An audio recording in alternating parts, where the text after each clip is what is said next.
2 jam setelah aku memakamkan putraku yang berumur 8 tahun, dengan suara gemetar gurunya menelponku. "Bu, saya menemukan sesuatu yang harus ibu lihat. Datang ke sekolah dan temui saya di kantor sekarang juga. Jangan beritahu keluargamu dan siapapun, ini berbahaya." Dan saat aku tiba, sosok yang berdiri di depan pintu membuatku gemetar. Aku tak menyangka, karena sosok itu adalah... Sebelum ceritanya dimulai, silahkan tulis di kolom komentar dari daerah mana saja teman-teman yang menonton cerita ini. Jangan lupa like dan subscribe agar channel ini bisa semakin berkembang dan bisa mempersembahkan cerita yang lebih menarik lagi. 2 jam setelah aku memakamkan putraku yang berumur 8 tahun, dunia seolah berhenti berputar, namun kebisingan di kepalaku justru semakin menjadi-jadi. Bau tanah basah yang masih menempel di ujung gamis hitamku terasa seperti beban ribuan ton yang menarikku ke dasar bumi. Namanya Arlan, putra kecilku yang memiliki senyum paling tulus di dunia, kini telah berbaring di bawah gundukan tanah yang dipenuhi taburan kelopak bunga mawar. Di ruang tamu, orang-orang masih berkumpul, membisikkan kata-kata penghiburan yang terasa hambar di telingaku. Suamiku, Baskara, duduk di sofa dengan wajah yang sangat hancur, matanya merah dan bahunya tampak layu. Semua orang di kota ini mengenal Baskara sebagai pengusaha dermawan yang sangat menyayangi keluarganya. Dan hari ini, mereka melihatnya sebagai seorang ayah yang kehilangan separuh jiwanya. Di tengah keheningan yang mencekik itu, ponselku yang tergeletak di atas meja rias bergetar. Sebuah nomor yang kukenali sebagai nomor Pak Wildan, guru wali kelas Arlan, muncul di layar. Dengan jempol yang terasa kaku, aku menggeser ikon hijau itu. Namun suara di seberang sana bukanlah suara tenang Pak Wildan yang biasanya. Suaranya bergetar hebat, nafasnya memburu seolah dia baru saja berlari maraton atau sedang bersembunyi dari sesuatu yang mengerikan. Dia memintaku datang ke sekolah saat itu juga, ke kantor guru yang seharusnya sudah sepi karena jam pelajaran telah lama usai. Kalimat terakhirnya membuat bulu kuduku berdiri. "Jangan beritahu keluargamu dan siapapun, ini berbahaya." Aku keluar dari rumah dengan alasan ingin mencari udara segar, meninggalkan Baskara yang masih dikelilingi kerabat. Sepanjang perjalanan, hujan turun dengan intensitas yang aneh, seolah langit pun enggan memberikan ketenangan. Pikiranku berkecamuk. Apa yang mungkin ditemukan oleh seorang guru di laci meja seorang anak kelas 2 SD yang bisa dikategorikan sebagai berbahaya? Sekolah Arlan tampak seperti siluet raksasa yang menakutkan di bawah keremangan lampu jalan. Pagar besi yang biasanya ramah, kini terlihat seperti jeruji penjara. Aku melangkah menyusuri koridor yang sunyi, di mana gema langkah kakiku sendiri terdengar seperti detak jantung yang tak beraturan. Tujuanku adalah kantor guru di ujung lorong lantai 1. Cahaya remang-remang dari lampu darurat membuat bayangan rak-rak buku terlihat seperti monster yang mengintai. Ketika aku sampai di depan pintu kayu jati kantor itu, aku melihat seseorang berdiri membelakangiku. Jantungku serasa berhenti berdetak. Sosok itu mengenakan jaket kulit coklat tua yang sangat familiar. Postur tubuhnya yang tegak namun kaku, caranya meletakkan tangan di saku semuanya merujuk pada satu orang. Ketika sosok itu berbalik, aku hampir terjatuh jika tidak segera berpegangan pada pilar koridor. Sosok yang berdiri di depan pintu, yang membuat Pak Wildan ketakutan, adalah Aris, adik kandung Baskara yang seharusnya sedang berada di London untuk studinya. Aris menatapku dengan tatapan yang sangat dingin, sebuah tatapan yang tidak pernah kulihat selama 10 tahun aku mengenalnya sebagai adik ipar yang jenaka. Aris tidak menyapaku. Dia hanya mengangguk kecil, lalu menunjuk ke dalam kantor dengan dagunya. Di dalam sana, Pak Wildan duduk meringkuk di kursinya dengan wajah sepucat kapas. Di atas meja kerja yang berantakan, terdapat sebuah buku catatan kecil bersampul biru tua milik Arlan. Aku tahu buku itu. Itu adalah buku harian yang aku hadiahkan pada ulang tahunnya yang ke-7. Aris melangkah masuk dan menutup pintu dengan suara klik yang tajam, mengunci kami bertiga di dalam ruangan yang mendadak terasa kekurangan oksigen. "Mbak Kinan?" Aris akhirnya bersuara. Suaranya rendah dan tajam, tidak ada lagi nada ceria yang biasa dia gunakan. "Buka halaman terakhir buku ini, dan jangan pernah berpikir untuk berteriak atau menelepon Baskara, karena jika Mbak melakukannya, kita semua tidak akan keluar dari sini hidup-hidup." Aku mendekati meja dengan tangan gemetar. Pak Wildan hanya bisa menunduk, air matanya menetes mengenai tumpukan kertas ujian. Aku membuka buku harian putraku. Di halaman terakhir, bukan gambar pesawat atau robot yang kutemukan, melainkan sebuah tulisan tangan anak kecil yang terburu-buru, coretan yang menunjukkan ketakutan luar biasa. Kalimat itu berbunyi, Ayah sering memberi Arlan permen pahit di malam hari. Ayah bilang itu vitamin biar Arlan bisa bertemu kakek di surga. Arlan tidak mau permen pahit, tapi ayah bilang kalau Arlan tidak makan, ibu akan tidur selamanya seperti kakek. Kepalaku serasa dihantam palu besar. Kakek Arlan, ayahku, meninggal setahun yang lalu karena gagal jantung mendadak. Persis seperti diagnosis dokter pada Arlan 2 hari yang lalu. Aku mendatap Aris dengan mata lebar, mencari penjelasan. Aris mengambil sebuah botol kecil dari sakunya, botol obat tanpa label yang isinya tinggal separuh. "Ini bukan vitamin, Mbak," bisik Aris. "Ini adalah senyawa yang dirancang khusus untuk memicu aritmia jantung yang tidak meninggalkan jejak dalam otopsi standar. Aku menemukan ini di gudang bawah tanah rumah kalian sebelum aku berangkat ke London. Tapi aku tidak punya bukti, sampai Pak Wildan meneleponku tadi sore setelah menemukan buku ini di tas Arlan yang tertinggal." Aku merosot ke lantai. Kenyataan ini terlalu mengerikan untuk diterima. Baskara, laki-laki yang kupuja, laki-laki yang menangis paling keras di pemakaman tadi, adalah orang yang menyuapi putra kami dengan racun setiap malam. Tapi mengapa Aris ada di sini? Mengapa dia tidak langsung melapor polisi? Aris berjongkok di depanku, matanya berkilat penuh dendam. Karena Baskara tidak bekerja sendirian, Bak. Dia hanyalah pion. Ada alasan mengapa perusahaan Baskara tiba-tiba melejit saat ayah meninggal. Ada alasan mengapa asuransi jiwa Arlan bernilai sangat fantastis. Pak Wildan melihat seseorang di sekolah tadi sebelum Mbak datang. Seseorang yang tidak seharusnya ada di sini. Sebelum Aris menyelesaikan kalimatnya, lampu kantor tiba-tiba padam total. Keheningan yang menyusul kemudian jauh lebih menakutkan daripada suara gundur di luar. Di tengah kegelapan, terdengar suara langkah kaki yang berat dan teratur di koridor, menuju ke arah kami. Suara itu bukan suara Baskara. Suara itu adalah suara sepatu bot militer yang sangat khas. Gelap menyergap kantor guru itu dengan cara yang sangat menyesakkan. Aku bisa merasakan napas Aris yang tertahan di dekatku, dan isak tangis Pak Wildan yang kini berubah menjadi desisan napas yang tercekik oleh ketakutan. Suara sepatu bot itu berhenti tepat di depan pintu. Setiap detik yang berlalu terasa seperti kuku tajam yang menggaruk dinding hatiku. Tidak ada yang berani bergerak. Bau kayu tua di kantor ini mendadak bercampur dengan aroma logam dan hujan yang terbawa dari luar. Ceklek. Gagang pintu bergerak. Seseorang di luar sana mencoba membukanya. Namun kunci yang diputar Aris tadi masih bertahan. Kemudian terdengar suara gesekan logam. Mereka sedang mencoba membobol kunci itu. Aris menarik lenganku dengan sangat kuat, memaksaku berdiri dan menyeretku menuju jendela kaca besar di belakang meja kepala sekolah. Pak Wildan dengan tubuhnya yang gemetar mengikuti kami dengan langkah yang hampir tidak bersuara. Aris membuka grendel jendela perlahan. Minyak pelumas yang jarang dioleskan pada engsel itu membuat suara derit halus yang terasa seperti teriakan di telinga kami. Kami berhasil keluar ke balkon kecil yang menghadap ke arah lapangan basket belakang. Di bawah sana, hujan masih mengguyur, menyamarkan keberadaan kami. Saat kaki terakhir Pak Wildan melewati ambang jendela, terdengar suara pintu depan kantor itu didobrak paksa. Brak! Suara kayu hancur itu diikuti oleh cahaya lampu senter berkekuatan tinggi yang menyapu ruangan.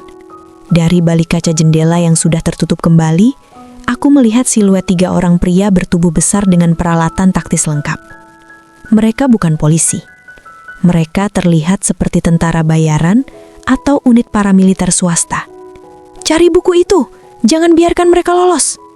Suara itu tidak asing. Itu adalah suara yang sering ku dengar di acara jamuan makan malam bisnis Baskara. Suara milik Komisaris Hendra, rekan bisnis sekaligus sosok yang selama ini dianggap Baskara sebagai mentornya. Kakiku lemas. Jika Hendra ada di sini, artinya konspirasi ini jauh lebih besar daripada sekedar perebutan harta warisan. Ini adalah pembersihan jejak. Kami menuruni tangga darurat di samping gedung dengan langkah terburu-buru. Aris memimpin di depan. Gerakannya taktis dan waspada, seolah dia sudah terlatih untuk situasi seperti ini. Kami sampai di area parkir belakang yang gelap. Namun Aris tidak menuju ke mobilnya. "Mobil kita sudah ditandai. Kita harus lewat hutan kecil di belakang sekolah ini," bisiknya. Kami berlari menembus hujan, menerobos semak-semak yang mencakar kulit. Pak Wildan berkali-kali terjatuh, namun ketakutan memberinya kekuatan untuk bangkit kembali. Setelah sekitar 15 menit berlari, kami sampai ke sebuah bangunan tua yang tampak seperti gudang logistik terbengkalai. Aris mendorong pintu besi yang berkarat, dan kami segera masuk ke dalamnya. Di dalam sana hanya ada sebuah lampu minyak kecil yang sudah menyala. Di sudut ruangan, aku melihat seorang wanita duduk di atas peti kayu. Dia mengenakan jubah hujan abu-abu. Saat dia mendongak, aku terkesap. Dia adalah Dr. Elisa, dokter spesialis jantung yang menangani Arlan di rumah sakit kemarin. "Dokter, mengapa Anda ada di sini?" tanyaku dengan suara serak. Dr. Elisa menatapku dengan tatapan penuh penyesalan. "Maafkan saya, Kinan. Saya dipaksa menandatangani surat kematian Arlan dengan penyebab gagal jantung alami.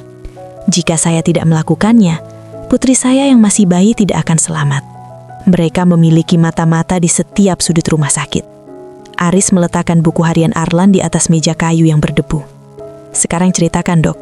Apa yang sebenarnya terjadi pada malam Arlan dibawa ke IGD?" Dr. Elisa menarik napas panjang.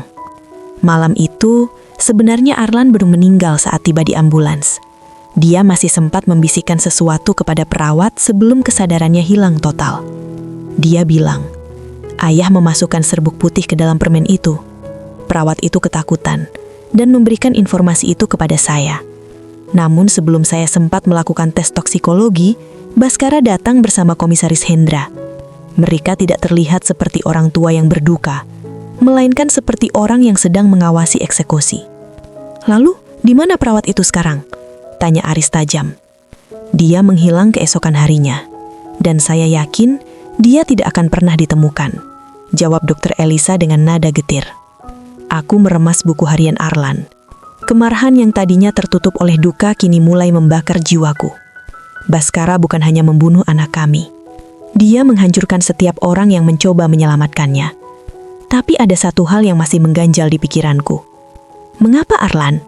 Jika Baskara menginginkan harta ayahku, dia cukup menyingkirkan aku. Karena warisan ayahmu, Kinan, memiliki klausul unik. Ayahmu, almarhum Pak Surya, tahu bahwa Baskara punya sisi gelap. Maka dalam wasiatnya, harta itu tidak jatuh kepadamu maupun Baskara secara langsung. Harta itu dikunci dalam sebuah yayasan amanah atas nama Arlan. Jika Arlan meninggal karena sakit atau kecelakaan alami sebelum usia 21 tahun, maka seluruh aset akan cair kepada wali sahnya, yaitu Baskara, untuk dikelola tanpa pengawasan. Tapi jika ada kecurigaan tindak pidana, harta itu akan disita oleh negara dan disumbangkan. Itulah sebabnya kematian Arlan harus terlihat sangat alami. Tiba-tiba, suara dengungan pelan terdengar dari langit-langit gudang. Aris segera memadamkan lampu minyak. "Tiarap!" teriaknya. Dari celah-celah atap seng, kami melihat cahaya laser merah menyapu lantai. Mereka menggunakan drone dengan sensor panas. Kita telah ditemukan. Mereka tidak akan membiarkan kita keluar dari gudang ini hidup-hidup, bisik Pak Wildan dengan suara yang nyaris hilang. Mereka punya segalanya, uang, polisi di kantong mereka, dan senjata. Tapi kita punya satu hal yang tidak mereka duga. Aris mengambil sebuah perangkat kecil dari tasnya. Itu adalah pemancar satelit. Buku harian ini bukan satu-satunya bukti. Arlan pintar. Dia tahu dia sedang dalam bahaya. Di halaman tengah buku ini, ada kode koordinat digital yang dia tulis sebagai nomor telepon palsu. Itu adalah titik di mana dia menyembunyikan botol permen yang sempat dia curi dari laci Baskara. Mataku membelalak. Arlan, putra kecilku, dalam ketakutannya masih sempat mencoba melindungi dirinya sendiri dan menunjukkan siapa pelakunya. "Di mana koordinat itu, Aris?" Aris menatap layar perangkatnya. Wajahnya mengeras. "Di dalam makam kakeknya, di bawah nisan Pak Surya. Arlan sering bermain di sana saat kita berkunjung ke makam. Dia memasukkannya ke dalam kotak kedap udara yang biasanya dia gunakan untuk menyimpan mainan harta karunnya." Ini gila, kita harus kembali ke pemakaman di tengah malam yang badai ini, sementara tentara bayaran Komisaris Hendra mengepung kita. Di luar, suara mesin mobil menderu mendekat. Aku bisa melihat lampu sorot mobil-mobil SUV hitam mulai mengepung gudang. "Kinan, kau harus pergi." Aris memberikan tas berisi buku harian itu kepadaku. Aku, Pak Wildan dan Dr. Elisa akan memancing mereka ke arah hutan. "Kau harus mengambil botol itu. Hanya itu bukti fisik yang bisa menjebloskan Baskara dan Hendra ke penjara selamanya. Jika botol itu ditemukan, analisis laboratorium akan membuktikan bahwa zat tersebut identik dengan residu yang masih ada di tubuh Arlan. "Tidak, aku tidak akan meninggalkan kalian," tangisku. "Dengar," Aris memegang bahuku, menatap langsung ke mataku. "Ini bukan lagi soal kita, ini soal keadilan untuk Arlan. Pergilah melalui saluran pembuangan di bawah sini.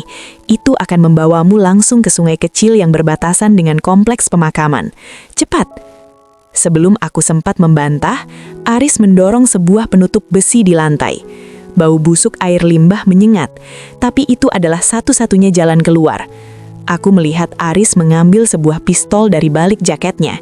Sebuah fakta yang mengejutkanku, seolah dia sudah menyiapkan diri untuk perang ini. Aku masuk ke dalam lubang gelap itu tepat saat pintu depan gudang diledakkan. Suara tembakan mulai menyalak di atas sana.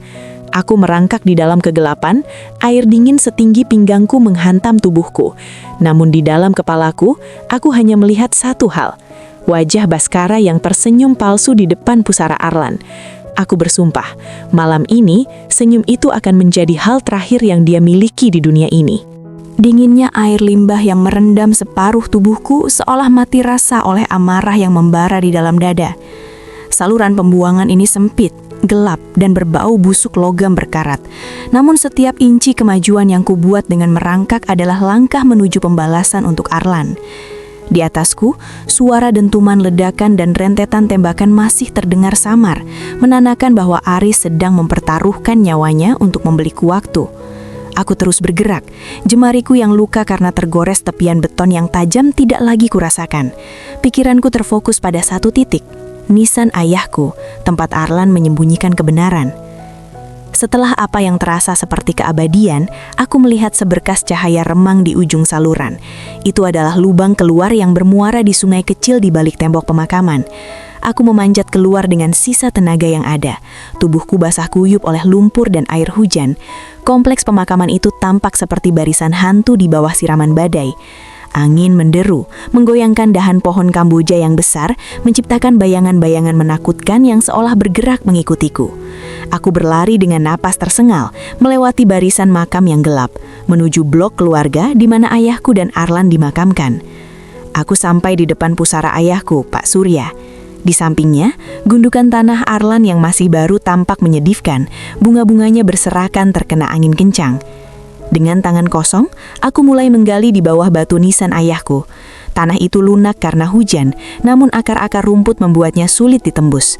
1 menit lagi Arlan, ibu janji, bisikku di antara isak tangis yang tertahan. Jemariku akhirnya menyentuh sesuatu yang keras dan plastik. Aku menariknya keluar. Itu adalah sebuah kotak plastik kedap udara kecil, tipe yang biasa digunakan Arlan untuk menyimpan kartu permainan koleksinya. Di dalamnya benar saja, terdapat sebuah botol obat kecil dengan sisa serbuk putih dan sebuah mainan mobil-mobilan kecil yang sudah pecah. Aku mendekap kotak itu ke dadaku, menangis sejadi-jadinya. Arlan yang kecil, dalam kesakitan dan ketakutannya, memiliki keberanian yang jauh lebih besar daripada aku. Dia meninggalkan petunjuk ini karena dia tahu ibunya akan menemukannya. Kau selalu menjadi anak yang pintar, Kinan. Sayangnya, kau tidak sepintar anakmu. Suara itu datang dari kegelapan di belakangku. Suara yang sangat kukenal namun dengan nada yang kini sama sekali berbeda. Aku berbalik dengan cepat dan di sana berdiri Baskara. Dia tidak lagi tampak seperti pria yang berduka. Dia mengenakan jas hujan hitam panjang, memegang sebuah payung di tangan kiri dan sebuah pistol di tangan kanan. Wajahnya yang biasanya lembut kini terlihat kaku dan predatoris di bawah kilatan petir. Baskara, tega kamu. Suaraku bergetar lebih karena benci daripada takut. Tega? Kinan, aku melakukan ini untuk kita. Perusahaan ayahmu hampir bangkrut saat dia meninggal. Dia orang tua yang keras kepala, menyimpan seluruh asetnya dalam yayasan yang tidak bisa disentuh. Dia lebih sayang pada cucunya daripada menantunya yang sudah banting tulang membesarkan bisnisnya. Aku butuh modal itu untuk proyek besar bersama Komisaris Hendra. Arlan, dia hanya korban yang diperlukan. Dia anakmu, Baskara, darah dagingmu sendiri, teriakku histeris. Dia adalah penghalang bernilai jutaan dolar, balas Baskara dingin. Dia melangkah mendekat. Moncong pistolnya kini mengarah tepat ke keningku. Berikan kotak itu, Kinan. Kita bisa mulai dari awal. Aku akan mengurus Komisaris Hendra. Kita akan pindah ke luar negeri. Kita punya uang yang cukup untuk membuat 10 Arlan lagi. Jangan buat aku harus memakamkan istriku di samping putranya malam ini juga. Aku menatap mata suamiku, mencari sisa-sisa cinta yang pernah ada, namun yang kutemukan hanyalah kegelapan yang kosong. Aku menggenggam kotak itu erat-erat. Kau tidak akan pernah mendapatkan ini. Dunia akan tahu siapa kamu sebenarnya. Baskara mendengus. Siapa yang akan percaya padamu? Istri yang depresi karena kehilangan anak, melakukan tindakan nekat di tengah malam. Tidak ada yang peduli. Serahkan kotak itu. Tepat saat Baskara hendak menarik pelatuk, kilatan lampu mobil menyapu area pemakaman. Sebuah SUV hitam besar menderu masuk melewati gerbang utama, menghancurkan beberapa pembatas jalan. Mobil itu berhenti mendadak di dekat kami, dan keluarlah Komisaris Hendra bersama 2 orang bawahannya yang bersenjata. Baskara, kau buang-buang waktu. Polisi sudah dalam perjalanan ke gudang Aris. Kita harus membereskan ini sekarang. Baskara tampak terkejut dengan kedatangan Hendra. Aku sedang menanganinya, Hendra. Aku akan mengambil buktinya. Hendra menatapku, lalu menatap kotak di tanganku. Senyumnya terlihat sangat licik. Buktinya bukan cuma kotak itu, Baskara. Buktinya adalah istrimu yang tahu terlalu banyak. Habisi dia sekarang atau anak buahku yang akan melakukannya. Baskara ragu sejenak. Tangannya yang memegang pistol mulai bergetar. Tapi Hendra, Kinan, dia. Tembak atau kau yang aku tembak. Ancam Hendra dengan nada yang tak terbantahkan. Dalam momen kebuntuan itu, aku menyadari sesuatu yang aneh. Aris, di mana Aris? Jika Hendra ada di sini, apakah itu berarti Aris sudah tertangkap? Namun mataku menangkap pergerakan di atas pohon Kamboja yang besar di belakang Hendra. Sebuah kilatan kecil seperti pantulan lensa. Dor! Suara tembakan meletus tapi bukan dari pistol Baskara. Salah satu bawahan Hendra jatuh tersungkur dengan lubang di bahunya. Kekacauan pecah seketika. Hendra dan anak buahnya yang lain segera berlindung di balik mobil, membalas tembakan ke arah kegelapan. Aku berguling ke balik Nissan besar ayahku, mendekap kotak itu sekuat tenaga. Kinan, lari ke arah gerbang samping. Suara Aris terdengar dari arah yang berbeda. Dia tidak di gudang, dia sudah di sini, bergerak seperti hantu di antara Nissan-Nissan. Baskara panik. Dia melepaskan tembakan asal-asalan ke arahku. Namun pelurunya hanya menghantam batu nisan, menciptakan percikan api dan serpihan marmer yang mengenai pipiku. Dia mencoba mengejarku, namun langkahnya terhenti ketika sebuah ledakan kecil terjadi di bawah mobil SUV Hendra. Aris rupanya telah memasang sesuatu di sana. Mobil itu terbakar, menciptakan penerangan yang sangat terang di tengah hujan. Dalam cahaya api itu, aku melihat Aris muncul dari balik barisan makam. Dia tidak sendirian. Bersamanya ada 3 orang pria mengenakan pakaian gelap tanpa lencana, namun gerakannya sangat terlatih. Mereka mulai mengepung Hendra dan anak buahnya dengan taktik yang sangat rapi. Aris, siapa kamu sebenarnya? Teriak Baskara dengan nada ketakutan yang luar biasa. Aris berdiri tegak, memegang senapan serbu dengan kemahiran yang tidak mungkin dimiliki oleh seorang mahasiswa London. Aku tidak pernah ke London untuk studi, Baskara. Aku bekerja untuk unit investigasi internal aset negara. Ayah sudah lama mencurigaimu, dan dia memintaku masuk ke dalam sistem untuk mengawasimu. Aku terlambat untuk menyelamatkan ayah, dan aku gagal menyelamatkan Arlan. Tapi aku tidak akan gagal menangkapmu. Duniaku berputar. Adik iparku, pria yang kukira hanya seorang pemuda santai, ternyata adalah seorang agen yang sedang menyamar untuk menyelidiki kakaknya sendiri. Baskara yang menyadari bahwa posisinya sudah tamat, tiba-tiba menarik pelatuk ke arah Aris. Namun Aris lebih cepat. Dia menembak tepat di pergelangan tangan Baskara, membuat pistol suamiku itu terlepas dan terbang ke dalam lumpur. Hendra mencoba melarikan diri menggunakan sisa tenaganya, namun anak buah Aris dengan cepat melumpuhkannya. Komisaris besar yang berkuasa itu kini tersungkur di tanah. Wajahnya terbenam dalam air hujan yang dingin. Aku keluar dari balik Nissan, mendekati Baskara yang sedang mengerang kesakitan sambil memegangi tangannya yang bersimbah darah. Aku menatapnya bukan lagi dengan kemarahan, melainkan dengan rasa jijik yang amat sangat. Ini untuk Arlan, kataku pelan, lalu aku meludah ke arahnya. Aris mendekatiku, wajahnya penuh luka dan jelaga, namun matanya menunjukkan kehangatan yang tulus. Mbak Kinan, kotak itu, berikan padaku. Kita harus pergi dari sini sebelum unit kepolisian biasa yang sudah dikorupsi Hendra sampai. Tapi Aris, kemana kita akan pergi? Mereka punya koneksi di mana-mana, tanyaku ragu. Aris mengambil kotak itu dan memasukkannya ke dalam tas taktisnya. Kita akan pergi ke tempat di mana uang Hendra tidak berlaku, ke unit pusat yang langsung bertanggung jawab kepada presiden. Tapi sebelum itu, Mbak harus tahu sesuatu. Ada satu rahasia lagi di dalam botol itu yang belum Mbak tahu. Apa itu? Aris menatap kakaknya yang kini sedang diborgol dengan kasar. Senyawa ini bukan cuma untuk memicu serangan jantung. Ini adalah racun yang bekerja secara genetik. Hanya akan bereaksi pada mereka yang memiliki golongan darah dan DNA tertentu yang spesifik. Seseorang memberikan Bhaskara racun ini karena mereka tahu Bhaskara tidak akan ragu memberikannya pada Arlan. Namun mereka tidak memberitahu Bhaskara satu hal. Apa itu, Aris? Katakan. Bahwa racun ini juga sudah masuk ke dalam sistem tubuh Bhaskara melalui kontak kulit setiap kali dia menyiapkan permen itu. Bhaskara sebenarnya sedang membunuh dirinya sendiri setiap kali dia meracuni anaknya. Itulah rencana cadangan Hendra. Hendra ingin melenyapkan Arlan untuk modal dan kemudian membiarkan Bhaskara mati agar dia bisa menguasai seluruh aset itu sendirian. Bhaskara yang mendengar itu membelalak mata. Wajahnya yang tadinya marah kini berubah menjadi pucat pasi yang mengerikan. Dia mulai batuk-batuk hebat, dan aku melihat darah segar mulai keluar dari mulutnya. Hujan badai seolah mencapai puncaknya. Guntur menggelegar menyambar langit malam di atas kompleks pemakaman yang kini berubah menjadi medan pertempuran. Suara batuk Bhaskara yang menyakitkan terdengar di antara deru angin. Sebuah suara parau yang menyiratkan kerusakan organ dalam yang sangat masif. Dia merosot di samping nisan Arlan, memegangi dadanya yang sesak. Wajahnya yang semula kaku karena keserakahan, kini berubah menjadi topeng penderitaan yang mengerikan. Darah yang keluar dari mulutnya berwarna kehitaman, sebuah tanda bahwa racun itu telah mulai memakan sistem saraf dan pembuluh darahnya. Hendra, kau bilang ini aman. Bhaskara tercekik oleh darahnya sendiri, menatap komisaris Hendra yang sudah diborgol oleh anak buah Aris. Hendra hanya mendengus, wajahnya menunjukkan kebencian yang mendalam meski dia sendiri sudah tidak berdaya. Kau pikir aku akan berbagi miliaran dolar dengan pria yang bahkan tega membunuh anaknya sendiri, Bhaskara? Kau hanyalah alat, dan alat yang sudah tidak berguna harus dibuang ke tempat sampah. Aku berdiri terpaku menyaksikan pemandangan itu.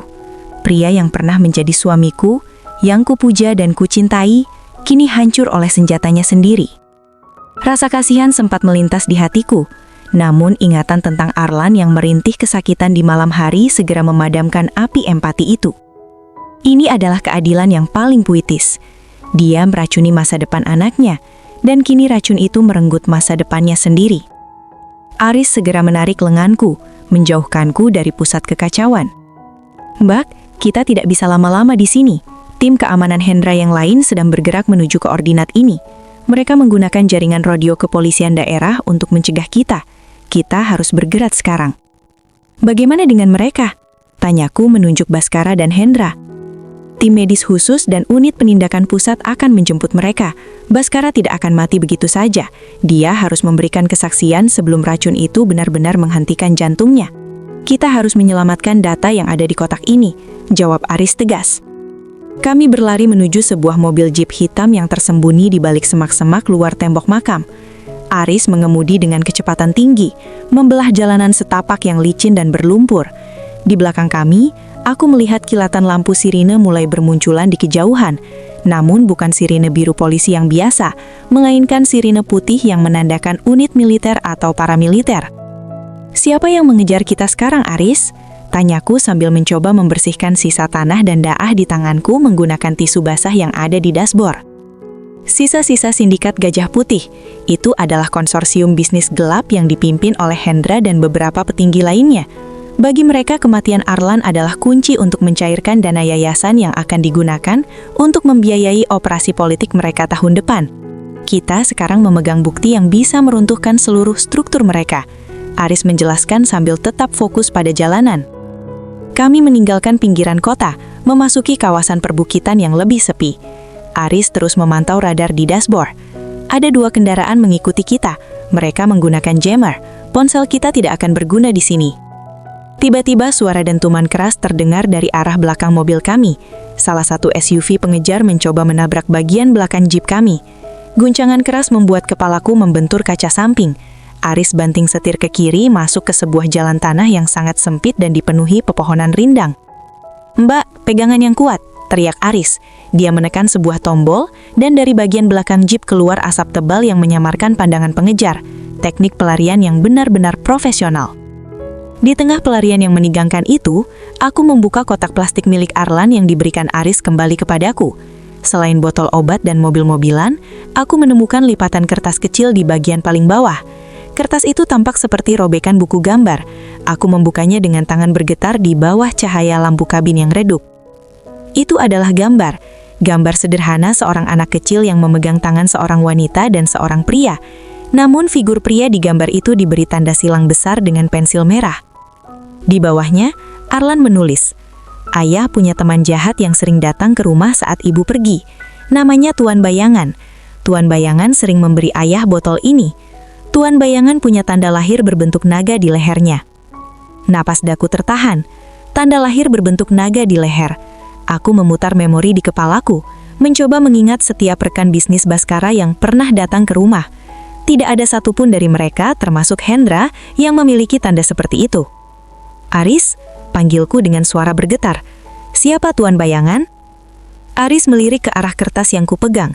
Wajahnya mendadak menjadi sangat pucat, lebih pucat daripada saat dia menghadapi baku tembak di gudang tadi. Dia segera mengerem mobilnya mendadak di bawah sebuah jembatan tua yang gelap. "Mbak, baca lagi. Apa benar tanda naga di leher?" Aris bertanya dengan nada mendesak. "Iya, Arlan menggambarnya di sini. Kecil tapi jelas. Kenapa?" Aris memukul setir mobil dengan keras. "Sial, kita dijebak. Hendra bukan pemimpin puncaknya. Hendra hanyalah orang yang ditugaskan untuk mengawasi operasional lapangan. Tuan Bayangan, itu adalah kode untuk pemimpin tertinggi mereka. Seseorang yang memiliki akses ke intelijen negara. Siapa dia, Aris? Katakan padaku." Aris menatapku dengan tatapan yang penuh ketakutan. Sesuatu yang belum pernah kulihat dari seorang agen sepertinya. Satu-satunya orang yang memiliki tanda lahir seperti itu adalah Jenderal Wirawan. Orang yang memberikan perintah kepadaku untuk menyelidiki kasus ini. Orang yang seharusnya menjadi tempatku melapor malam ini. Keheningan yang mencekik menyergap kabin mobil. Suara hujan di luar terdengar seperti ribuan jarum yang menusuk atap jeep. Jika apa yang dikatakan Aris benar, artinya kami tidak punya tempat untuk pergi. Orang yang memegang kendali atas penegakan hukum adalah orang yang sama yang memesan kematian Arlan. Jadi, tim yang mengejar kita, suaraku nyaris hilang. Bukan anak buah Hendra. Hendra menyelesaikan kalimatku. Itu adalah tim elit Jenderal Wirawan. Mereka dikirim bukan untuk menangkap Hendra, tapi untuk memastikan tidak ada dari kita, termasuk Hendra, yang hidup untuk bicara. Wirawan ingin membersihkan semua saksi agar dia bisa mengambil alih kendali yayasan sepenuhnya melalui wali amanah yang baru yang sudah dia siapkan. Tiba-tiba, cahaya lampu sorot yang sangat terang muncul dari arah depan dan belakang jembatan. Kami terjepit. Dari sebuah helikopter yang muncul di atas jembatan, sebuah suara menggema melalui pengeras suara. "Aris, serahkan bukti itu dan Kinan. Kau masih memiliki kesempatan untuk kembali ke kesatuan. Jangan biarkan idealisme bodohmu menghancurkan karirmu." Aris menatapku, lalu menatap kotak di pangkuanku. Dia tersenyum pahit. Dia mengeluarkan sebuah flash disk dari sakunya dan dengan cepat menghubungkannya ke alat perekam yang ada di kotak Arlan. "Mbak Kinan, dengarkan aku baik-baik. Di bawah jembatan ini ada sungai yang dalam. Di tas ini ada pelampung darurat otomatis. Aku akan keluar dan memancing perhatian mereka. Mbak harus melompat ke sungai.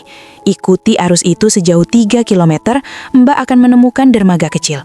Di sana ada kontak lamaku, seorang nelayan tua bernama Pak Usman. Dia akan membawamu ke pulau seberang." "Tidak, aku tidak akan meninggalkanmu lagi, Aris." Tangisku pecah. "Mbak harus hidup, demi Arlan, demi kebenaran. Jika aku mati, Mbak adalah satu-satunya orang yang bisa mengunggah data ini ke server internasional yang sudah aku atur. Kodenya adalah tanggal lahir Arlan."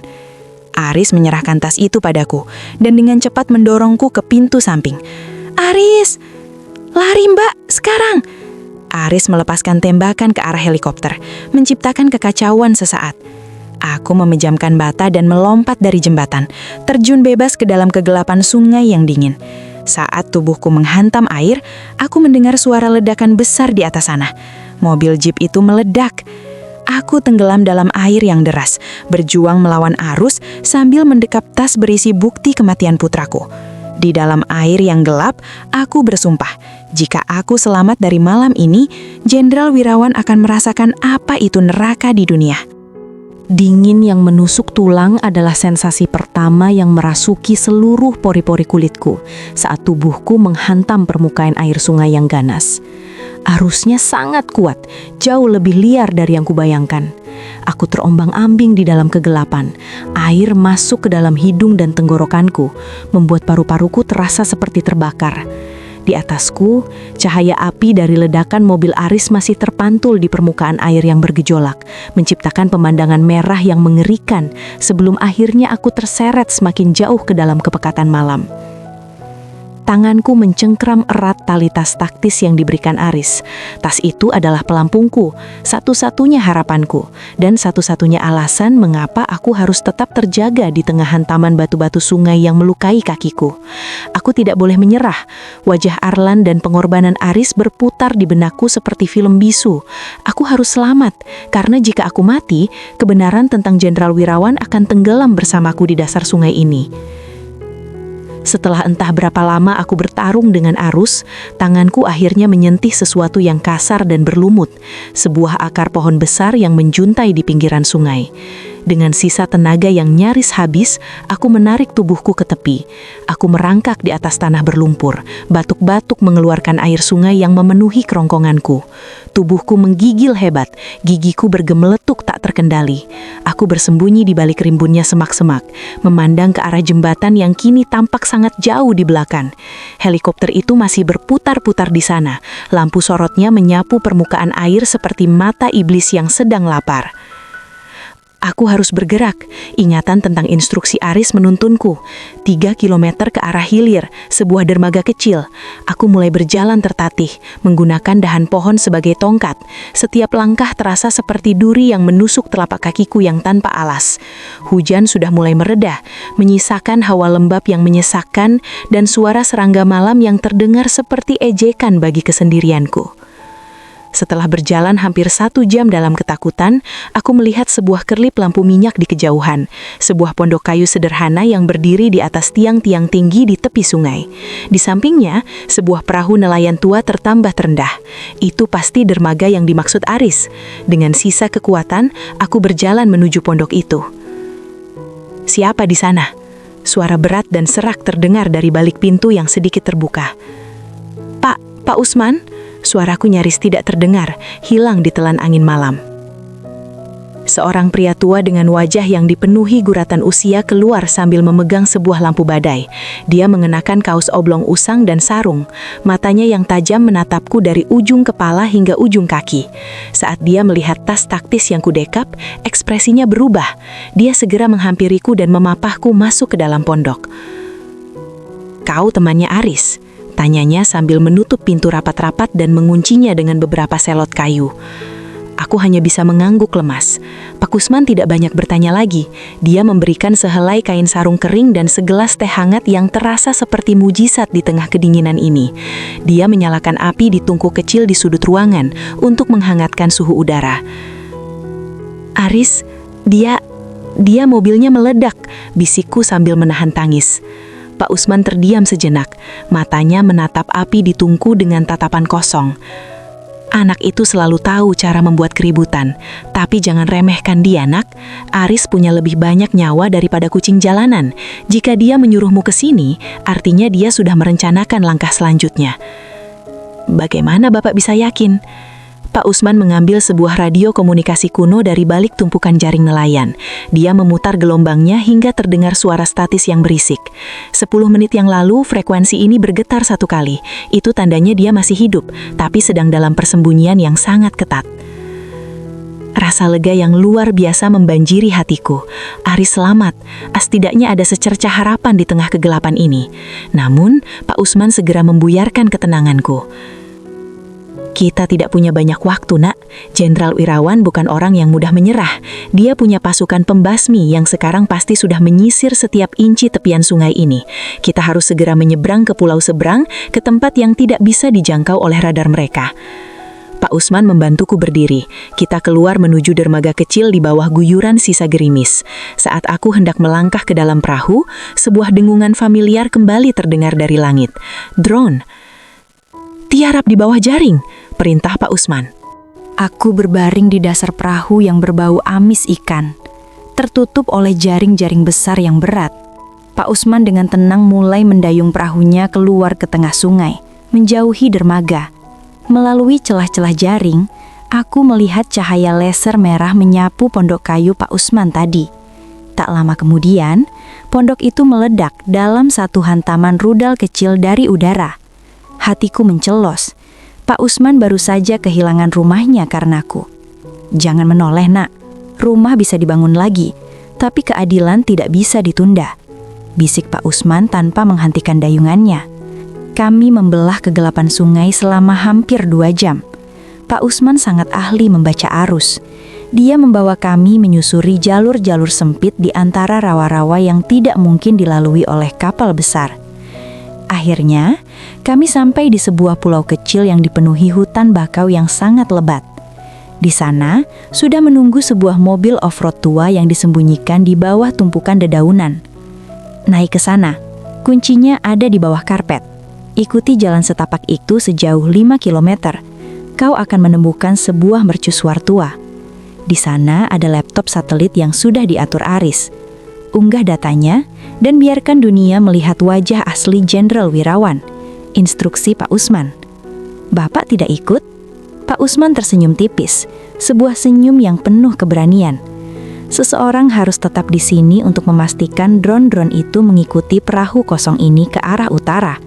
Pergilah Kinan, kau membawa suara Arlan. Jangan biarkan suara itu hilang. Aku memeluk pria tua itu dengan air mata yang mengalir deras. Dia adalah orang asing yang mempertaruhkan nyawanya demi misi yang bahkan mungkin dia tidak tahu detailnya secara utuh. Aku segera masuk ke dalam mobil dan memacu mesinnya menembus kegelapan hutan. Mercusuar itu berdiri tegak di ujung tebing yang menghadap ke laut lepas. Bangunannya sudah sangat tua. Temboknya terkelupas dimakan garam laut. Aku naik ke lantai paling atas, di mana sebuah ruangan kecil berisi peralatan komunikasi canggih sudah menunggu. Dengan tangan gemetar, aku mengeluarkan flash disk dari kotak Arlan dan menghubungkannya ke laptop. Layar menyala, meminta kata sandi. Tanggal lahir Arlan. Aku mengetiknya dengan cepat. Layar menampilkan ribuan dokumen, foto dan rekaman suara. Namun ada satu video yang paling atas yang diberi label untuk ibu. Aku menekan tombol play. Di layar muncul wajah Arlan. Wajahnya tampak pucat, namun dia tersenyum. Dia merekam video ini menggunakan ponsel mainannya yang ternyata sudah dimodifikasi Aris. Halo ibu, kalau ibu lihat ini artinya Arlan sudah pergi bermain bersama kakek. Ibu jangan menangis ya. Ayah dan tuan bayangan jahat sama Arlan. Tapi Arlan sudah curi kunci rahasia mereka. Arlan sayang ibu. Di belakang gambar naga itu ada angka rahasia untuk buka brankas jenderal. Ibu harus kuat ya. Tangisanku pecah di ruangan mercusuar yang sunyi itu. Arlan, di saat terakhirnya, masih memikirkan keselamatanku. Aku melihat ke arah gambar naga yang kulihat tadi. Di bagian belakangnya ada sederet angka kecil yang ditulis dengan tinta yang hanya terlihat di bawah cahaya UV. Laptop ini dilengkapi dengan lampu UV. Aku menyalakannya. Angka-angka itu muncul. 770812. Itu bukan sekedar angka berangkas. Aris melalui sistemnya memberikan penjelasan otomatis di layar. Itu adalah koordinat rekening lepas pantai yang digunakan Jenderal Wirawan untuk menyimpan dana suap dari sindikat internasional. Aku segera menekan tombol unggah ke server internasional. Bila kemajuan mulai berjalan, 10%, 30%, 50%. Tiba-tiba, pintu ruangan mercusuar itu ditendang terbuka. Aku berbalik dengan panik. Di ambang pintu berdiri seorang pria dengan seragam lengkap. Lencana bintang di pundaknya berkilau tertimpa cahaya lampu laptop. Jenderal Wirawan. Dia memegang pistol dengan tanda lahir naga yang sangat jelas di lehernya, persis seperti gambar Arlan. Dia tersenyum dingin, sebuah senyum yang meruntuhkan harapanku. Permainan selesai, Kinan. Kau benar-benar wanita yang ulet. Tapi sayangnya, kau tidak punya siapa-siapa lagi untuk menyelamatkanmu sekarang. Ruangan sempit di puncak mercusuar itu mendadak terasa seperti kotak yang menjepit paru-paru. Jenderal Wirawan melangkah masuk dengan tenang. Suara langkah sepatu botnya yang mengilap terdengar dominan di atas suara deburan ombak di bawah tebing. Di lehernya, tanda lahir berbentuk naga itu terlihat nyata, seperti simbol kutukan yang selama ini menghantui hidup Arlan dan ayahku. Aku berdiri membelakangi laptop yang masih memproses unggahan Yata. Bilah kemajuan di layar menunjukkan angka 75%. Aku harus mengulur waktu, setidaknya 3 menit lagi. Di mana Aris? Suaraku terdengar serak, berusaha menyembunyikan getaran ketakutan yang merayapi punggungku. Wirawan tertawa kecil. Suara yang terdengar sangat berwibawa, namun menyimpan racun di dalamnya. Bocah itu, dia sudah menjadi debu bersama ambisi bodohnya. Sangat disayangkan, padahal dia adalah salah satu agen terbaikku. Tapi dalam bisnis ini, Kinan, tidak ada tempat untuk pengkhianat. Dia bukan pengkhianat. Kau yang mengkhianati negara ini, Jenderal. Teriakku sambil menggenggam pinggiran meja besi itu erat-erat. Kau merenggut nyawa anak kecil demi angka-angka di rekening bankmu. Kau pikir itu bisa kau bawa mati? Wirawan menghentikan langkahnya, sekitar 2 meter dariku. Dia menurunkan pistolnya sedikit, merasa sangat percaya diri bahwa aku tidak punya jalan keluar. Kau tidak mengerti dunia tempat kita tinggal, Kinan. Kava dan Arlan hanyalah bagian kecil dari mekanisme yang lebih besar. Dana dari yayasan itu akan digunakan untuk mengamankan stabilitas yang jauh lebih penting daripada nyawa 1 atau 2 orang. Itulah beban seorang pemimpin. Kau bukan pemimpin, kau hanyalah orang yang haus kekuasaan yang bersembunyi di balik seragam. Balasku sengit. Aku melirik sekilas ke layar laptop. 82%. Ayo, sedikit lagi. Wirawan menyadari arah mataku. Senyumnya menghilang, digantikan oleh tatapan dingin yang mematikan. Kau sedang mengunggah sesuatu, sangat cerdik, tapi kau lupa satu hal. Aku menguasai semua gerbang komunikasi di pulau ini. Dia mengeluarkan sebuah perangkat kecil dari sakunya dan menekan sebuah tombol. Seketika, koneksi satelit di laptop itu terputus. Angka di layar berhenti di 85%. Hatiku mencelos, kegagalan terasa begitu dekat. Kau pikir aku akan membiarkanmu menang begitu saja? Wirawan mendekat, ujung pistolnya kini menyentuh daguku, memaksaku mendongak. Sekarang, serahkan flash disk itu dan semua bukti fisik yang kau miliki. Jika kau kooperatif, mungkin aku akan memberimu kematian yang tidak menyakitkan, berbeda dengan apa yang dialami suamimu di rumah sakit tadi. Baskara, apa yang terjadi padanya? Dia sudah tiada. Organ dalamnya tidak mampu bertahan. Dia pergi dalam keadaan yang sangat mengenaskan, memanggil namamu dan anaknya yang sudah dia sakiti sendiri. Sungguh ironis, bukan? Rasa mual menyerang perutku. Meski aku membenci Baskara, mengetahui dia berakhir seperti itu tetap terasa menyesakan. Namun, di tengah keputusasaan itu, aku teringat instruksi Aris di dalam kotak Arlan. Di belakang gambar naga, ada angka rahasia. Jenderal, kataku dengan suara yang lebih tenang. Kau mungkin bisa memutus koneksi internet, tapi kau tidak bisa mematikan sistem keamanan yang sudah dipasang Aris di mercusuar ini. Wirawan mengernyitkan dahi. Apa maksudmu? Aris tidak hanya menyiapkan laptop untuk mengunggah data, dia menghubungkan mercusuar ini dengan frekuensi darurat yang akan mengirimkan sinyal visual jika sistem ini diputus secara paksa. Tepat saat aku menyelesaikan kalimatku, lampu suar mercusuar yang raksasa di atas kami tiba-tiba menyala dengan intensitas yang sangat tinggi. Namun bukan cahaya putih biasa.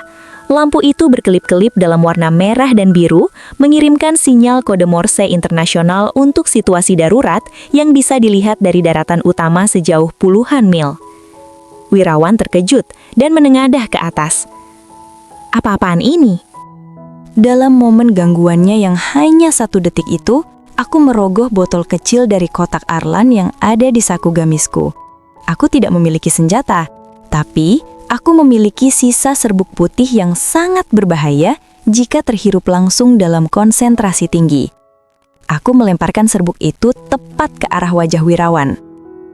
"Ah!" Wirawan berteriak, menutup matanya yang terkena serbuk halus itu. Dia melepaskan tembakan asal-asalan yang menghantam dinding mercusuar, menciptakan percikan api dan debu semen. Aku segera menyambar laptop itu dan berlari menuju tangga darurat. Aku tidak bisa turun ke bawah, karena anak buah Wirawan pasti sudah ada di sana. Aku berlari naik, menuju puncak paling atas mercusuar, tempat lampu suar itu berada. Angin laut yang kencang langsung menampar wajahku saat aku keluar ke balkon luar yang sempit. "Kinan, kau tidak bisa lari!" teriak Wirawan dari bawah. Suaranya terdengar serak dan dia mulai batuk-batuk. Serbuk itu sudah mulai bereaksi dengan sistem pernafasan dan selaput lendirnya. Aku berdiri di pinggiran pagar besi yang berkarat, memandang ke arah laut yang gelap dan bergejolak. Tidak ada jalan lagi. Di belakangku, Wirawan muncul dengan wajah yang memerah dan mata yang berair. Dia tampak sangat menderita, namun amarahnya membuatnya tetap bergerak. "Berikan laptop itu," perintahnya sambil terengah-engah. "Tidak akan pernah," teriakku. Tiba-tiba, dari arah laut, sebuah cahaya lampu sorot raksasa muncul. Bukan dari kapal kecil, melainkan dari sebuah kapal patroli militer yang sangat besar. Melalui pengeras suara, sebuah suara yang sangat kukenali menggema di antara deburan ombak. "Jenderal Wirawan, ini Kolonel Aditama dari Polisi Militer Pusat. Anda diperintahkan untuk meletakkan senjata dan menyerah. Kami memiliki bukti rekaman pembicaraan Anda dengan Komisaris Hendra dan bukti aliran dana ilegal." Wirawan mematung. Wajahnya yang semula penuh amarah, kini berubah menjadi ketakutan yang murni. Dia menoleh ke arah laut, menyadari bahwa kapal itu bukan miliknya. "Aris, jadi dia benar-benar melakukannya?" bisik Wirawan lemas. Ternyata, Aris tidak meledakkan diri di jembatan. Ledakan itu adalah pengalihan untuk membuat semua orang mengira dia sudah tiada. Sementara, dia bergerak di bawah tanah untuk menghubungi unit polisi militer yang selama ini tidak tersentuh oleh pengaruh Wirawan. Wirawan yang menyadari hidupnya sudah hancur, menatapku dengan tatapan penuh dendam. Dia mengangkat pistolnya untuk terakhir kali, berniat membawaku bersamanya ke dalam keabadian yang gelap. Namun, sebelum dia sempat menarik pelatuk, sebuah tembakan jitu dari arah kapal patroli menghantam lengan kanannya. Pistol itu jatuh ke dasar laut. Wirawan tersungkur, memegangi lengannya yang terluka parah. Dia merintih di atas lantai beton mercusuar yang dingin. Aku berdiri di sana, menatapnya tanpa rasa kasihan. "Keadilan mungkin datang terlambat, Jenderal, tapi ia tidak pernah salah alamat," kataku dingin. Beberapa menit kemudian, helikopter dari unit polisi militer mendarat di area mercusuar. Pasukan elit turun dan langsung mengamankan Wirawan serta anak buahnya. Salah satu prajurit mendekatiku dan memberikan selimut kering. Dan dari balik bayang-bayang helikopter, muncullah seseorang dengan seragam hitam, lengan kirinya dibalut perban, namun senyumnya tetap sama, Aris. "Mbak Kinan," sapanya dengan suara yang lembut namun penuh wibawa. "Maaf membuat Mbak harus menunggu di sungai selama itu." Aku berlari dan memeluk adik iparku itu, menumpahkan segala ketegangan yang menumpuk. "Kau hidup, Aris, kau hidup. Aku janji pada Arlan untuk menjagamu, Mbak, dan misi ini belum sepenuhnya selesai. Kita harus memastikan tidak ada satupun dari mereka yang lolos dari jeratan hukum." Setelah malam mencekam di mercusuar itu, dunia terasa berubah dalam sekejap. Cahaya matahari pagi yang menyinari pelabuhan militer tempat aku dan Aris mendarat tampak berbeda. Lebih jernih, seolah-olah tabir gelap yang menyelimuti hidupku selama ini telah tersingkap. Namun, aku tahu ini bukanlah akhir.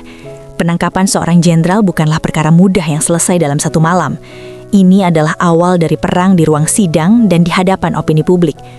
Jenderal Wirawan dibawa dengan pengawalan yang sangat ketat. Dia tidak lagi tampak sebagai penguasa yang sombong. Wajahnya pucat karena efek paparan zat dari botol Arlan semalam. Para medis militer harus segera menanganinya agar dia tetap hidup untuk mempertanggungjawabkan perbuatannya. Aris berjalan di sampingku. Langkahnya tegap meski luka-luka di tubuhnya masih segar. Dia membawaku ke sebuah gedung aman milik negara yang dijaga oleh unit yang tidak terkontaminasi oleh pengaruh kelompok Gajah Putih. Mbak Kinan, Aris memulai pembicaraan saat kami duduk di ruang interogasi yang bersih dan tenang. Data yang Mbak unggah tadi malam sudah diamankan oleh tim cyber pusat. Isinya bukan hanya tentang kematian Arlan. Di sana terdapat daftar nama pejabat, aliran dana ke luar negeri, dan rencana mereka untuk menguasai aset-aset strategis negara melalui yayasan-yayasan palsu. Aku menatap cangkir teh di depanku. Asapnya mengepul tipis. Lalu, bagaimana dengan Arlan? Apakah dunia akan tahu apa yang sebenarnya terjadi padanya? Aris mengangguk pasti. Autopsi ulang akan dilakukan oleh tim dokter independen sore ini. Dengan adanya sampel zat dari botol yang Mbak temukan, mereka tidak akan bisa lagi memalsukan hasilnya. Dunia akan tahu bahwa Arlan adalah pahlawan kecil yang membongkar kejahatan ini. Namun, di tengah pembicaraan kami, seorang petugas masuk dengan tergesa-gesa dan membisikkan sesuatu ke telinga Aris. Ekspresi Aris berubah menjadi tegang. Dia segera menyalakan layar televisi di ruangan itu. Berita utama pagi itu meledak. Komisaris Hendra ditemukan tidak bernyawa di dalam sel tahanan sementara. Penyebabnya dilaporkan sebagai kegagalan organ mendadak. Hatiku mencelos. Mereka mulai melakukan pembersihan saksi bahkan di dalam fasilitas pemerintah. Mereka mencoba menutup mulut siapapun yang bisa memberikan testimoni langsung. Bisik Aris geram. Hendra adalah orang yang paling tahu tentang keterlibatan pihak-pihak lain selain Wirawan. Apakah ini berarti Wirawan akan lolos? Tanyaku dengan rasa takut yang kembali merayap. Tidak akan, jawab Aris tegas. Karena kita masih memiliki Mbak Kinan, dan kita memiliki Dr. Elisa serta Pak Wildan yang saat ini sudah dalam perlindungan saksi. Selama beberapa minggu berikutnya, proses penyelidikan berjalan sangat intens. Aku harus berkali-kali memberikan kesaksian di depan penyidik khusus. Setiap kali aku menceritakan malam-malam di mana Arlan mengeluh sakit, dadaku terasa sesak. Namun aku terus bertahan. Aku melakukannya demi setiap anak yang mungkin sedang mengalami hal yang sama di luar sana, terjebak dalam keserakahan orang dewasa. Persidangan Jenderal Wirawan menjadi persidangan abad ini. Masyarakat berkumpul di depan gedung pengadilan membawa poster bergambar wajah Arlan dengan tulisan "Keadilan untuk Sang Pahlawan Kecil". Di dalam ruang sidang, suasana sangat panas. Pengacara Wirawan yang sangat mahal mencoba mematahkan kesaksianku, menyebutku sebagai istri yang tidak stabil mental akibat trauma. "Saudara saksi," tanya pengacara itu dengan nada meremehkan, "apakah Anda bisa memastikan bahwa serbuk yang Anda lempar ke wajah klien kami bukan merupakan zat yang sengaja Anda siapkan untuk menjebaknya?" Aku menarik napas panjang, menatap lurus ke arah hakim, lalu ke arah Wirawan yang duduk di kursi terdakwa dengan tangan yang masih dibalut berban. Zat itu berada di dalam kotak mainan putra saya. Putra saya yang berumur 8 tahun menyembunyikannya karena dia tahu ayahnya memberinya permen pahit. Jika zat itu adalah jebakan, maka putra saya adalah anak paling jenius yang pernah ada, bahkan sebelum dia menghembuskan napas terakhir. Ruang sidang hening. Beberapa pengunjung tampak menyeka air mata. Kesaksian Dr. Elisa kemudian memperkuat pernyataanku. Dia memberikan bukti medis tentang adanya senyawa asing yang identik dengan sampel di botol tersebut. Puncaknya adalah ketika Aris memutar rekaman audio yang dia ambil dari sistem keamanan rumah Jenderal Wirawan yang berhasil dia retas sebelumnya. Dalam rekaman itu, suara Wirawan terdengar sangat jelas memerintahkan Hendra. Pastikan anak itu tidak bangun lagi besok pagi. Dana yayasan harus cair minggu depan. Jika Baskara ragu, beri dia sedikit tekanan. Wirawan tampak layu di kursinya. Bukti itu tidak bisa dibantah lagi. Suara itu adalah lonceng kematian bagi karir dan kebebasannya. Namun, di tengah kemenangan hukum itu, aku merasakan ada sesuatu yang belum selesai. Aku teringat pada Dr. Elisa yang pernah berkata bahwa ada perawat yang menghilang. Aku bertanya pada Aris tentang hal itu. "Kami sudah menemukannya, Mbak," kata Aris suatu sore setelah sidang. Perawat itu ditemukan di sebuah panti asuhan di luar kota, bersembunyi karena ketakutan. Tapi dia memberikan satu informasi yang sangat mengejutkan, sesuatu yang bahkan tidak diketahui oleh Baskara maupun Wirawan. "Apa itu, Aris?" Baskara bukan hanya diperdaya oleh Wirawan tentang racun itu. Wirawan sebenarnya sudah lama mengincar aset ayah Mbak sejak bertahun-tahun lalu. Dan tahukah Mbak siapa yang pertama kali mengenalkan Baskara pada Wirawan? Aku menggeleng, jantungku berdegup kencang. Ibu tiri Mbak, Ibu Siska. Duniaku serasa runtuh sekali lagi. Ibu Siska, wanita yang dinikahi ayahku setelah ibuku meninggal, wanita yang selama ini bersikap sangat manis dan penuh perhatian kepadaku, dia yang selalu mendukung pernikahanku dengan Baskara. Siska adalah otak di balik semua ini, tanyaku dengan suara yang bergetar hebat. Dia adalah orang yang menghubungkan semua titik. Dia yang memberitahu Wirawan tentang klausul wasiat ayah Mbak. Dia yang memprovokasi Baskara agar merasa dianaktirikan oleh ayah. Dan saat ini, Siska sedang berada di bandara, bersiap untuk pergi ke luar negeri dengan membawa sebagian kecil berlian yang dia simpan dari brankas pribadi ayah. Aku bangkit dari kursi dengan amarah yang meledak. Kita harus menangkapnya, Aris. Dia adalah ular yang sebenarnya. Dia tidak akan pergi kemana-mana, Mbak. Tim kami sudah menunggunya di gerbang keberangkatan. Tapi ada satu hal yang ingin aku tanyakan. Apakah Mbak siap menghadapinya? Aku menggenggam tangan. Aku sudah menghadapi jenderal dan suamiku sendiri yang berkhianat. Wanita itu bukanlah apa-apa dibandingkan dengan mereka. Sore itu, di ruang tunggu bandara yang dingin, aku melihat Siska.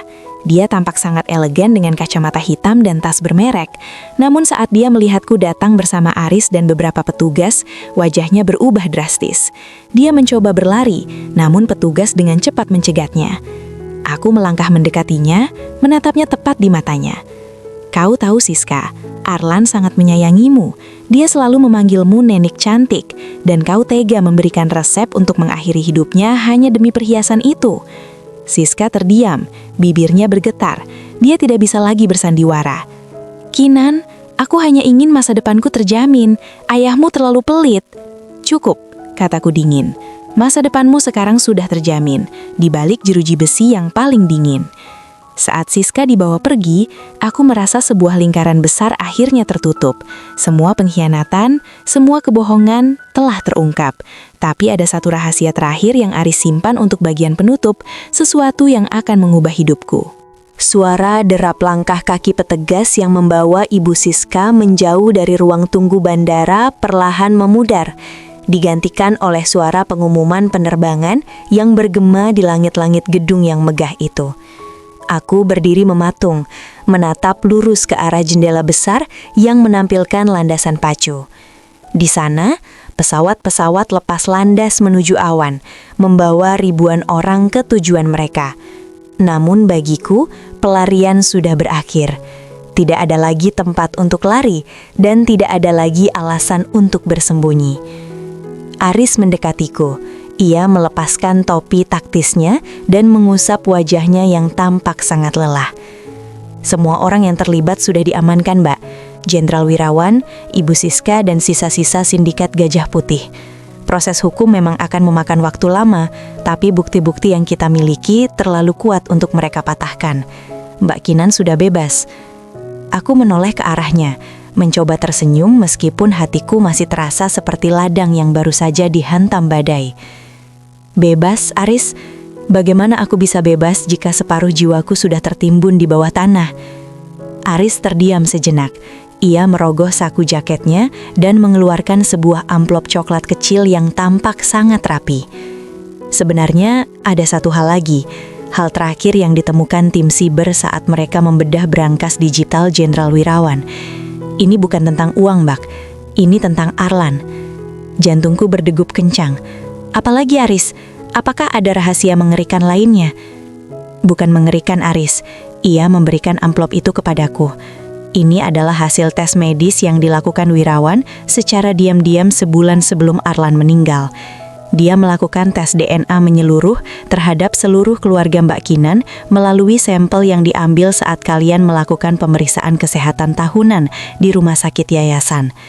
Dengan tangan gemetar, aku membuka amplop itu. Di dalamnya terdapat lembaran hasil laboratorium yang sangat teknis. Mataku menyapu baris demi baris, hingga aku sampai pada bagian kesimpulan yang diberi stabilo kuning oleh Aris. Nafas daku seolah terhenti.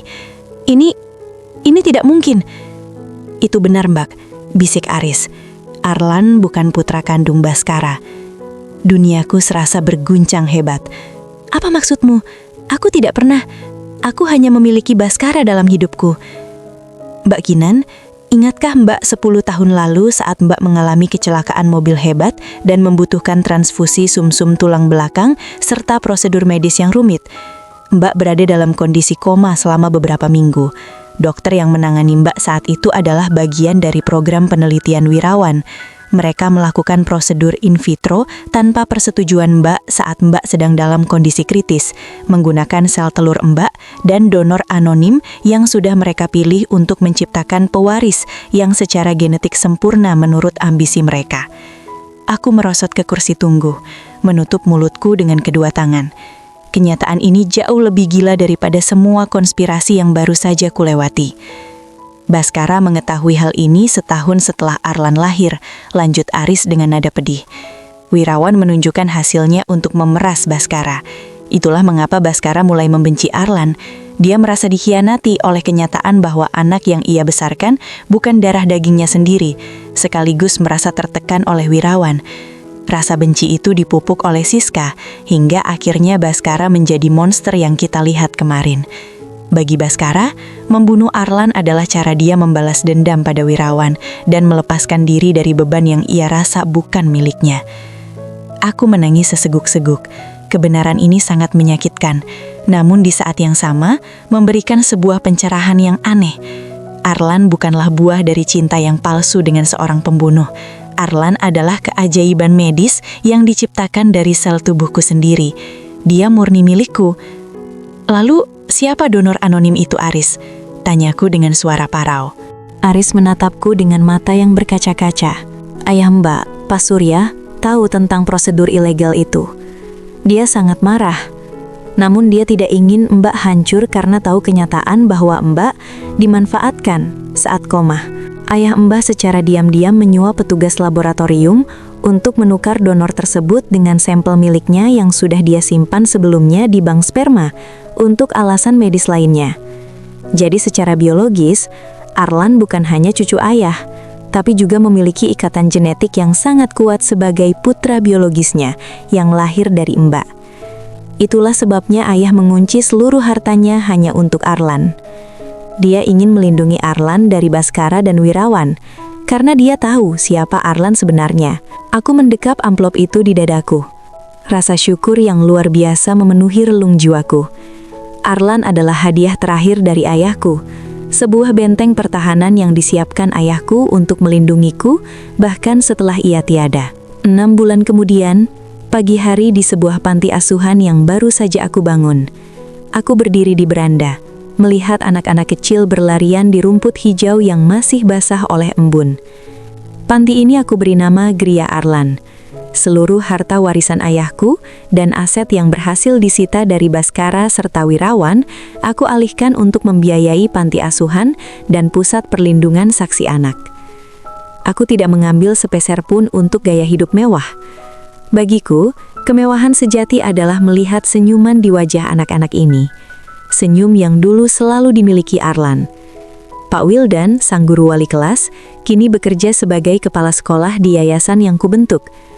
Dr. Elisa menjadi dokter kepala yang memantau kesehatan anak-anak dengan dedikasi luar biasa. Kami semua adalah penyintas dari badai yang sama, dan kini kami membangun pelabuhan bagi mereka yang sedang dihantam badai lainnya. Aris sering datang berkunjung. Dia tidak lagi menjadi agen lapangan. Dia kini bekerja di belakang meja sebagai konsultan keamanan nasional, memastikan tidak ada lagi tuan bayangan yang bisa tumbuh di dalam sistem negara.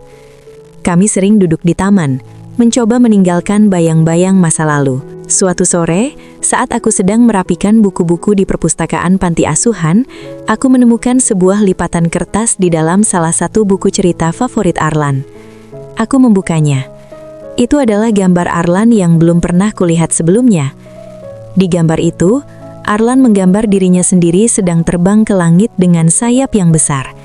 Di bawahnya, dia menggambar aku yang sedang tersenyum lebar. Ada tulisan kecil di pojok kertas. "Ibu, jangan sedih ya. Arlan pergi untuk jadi penjaga ibu dari langit. Nanti kalau ibu rindu, lihat saja bintang yang paling terang. Itu Arlan yang sedang menyalakan lampu untuk ibu. Aku tersenyum, menyeka setetes air mata yang jatuh ke kertas itu. Aku menutup buku itu dan berjalan keluar menuju halaman. Matahari sedang terbenam, menyebarkan warna jingga yang hangat di cakrawala. Aku mendongak ke langit yang mulai menggelap. Satu persatu bintang mulai muncul, dan di sana ada satu bintang yang bersinar paling terang, seolah-olah sedang mengedipkan mata padaku. "Terima kasih, Arlan," bisikku pada angin sore. "Ibu akan menjaga mereka semua di sini, seperti kau menjaga ibu dari sana." Kejahatan mungkin memiliki 1000 cara untuk bersembunyi di balik bayangan, namun cahaya sekecil apapun, jika ia datang dari kebenaran yang tulus, akan selalu mampu menyapu kegelapan itu hingga tak bersisa. Aku, Kinan, bukan lagi wanita yang hancur. Aku adalah penjaga cahaya bagi mereka yang sempat kehilangan arah. Dan dalam setiap detak jantungku, Arlan akan selalu hidup.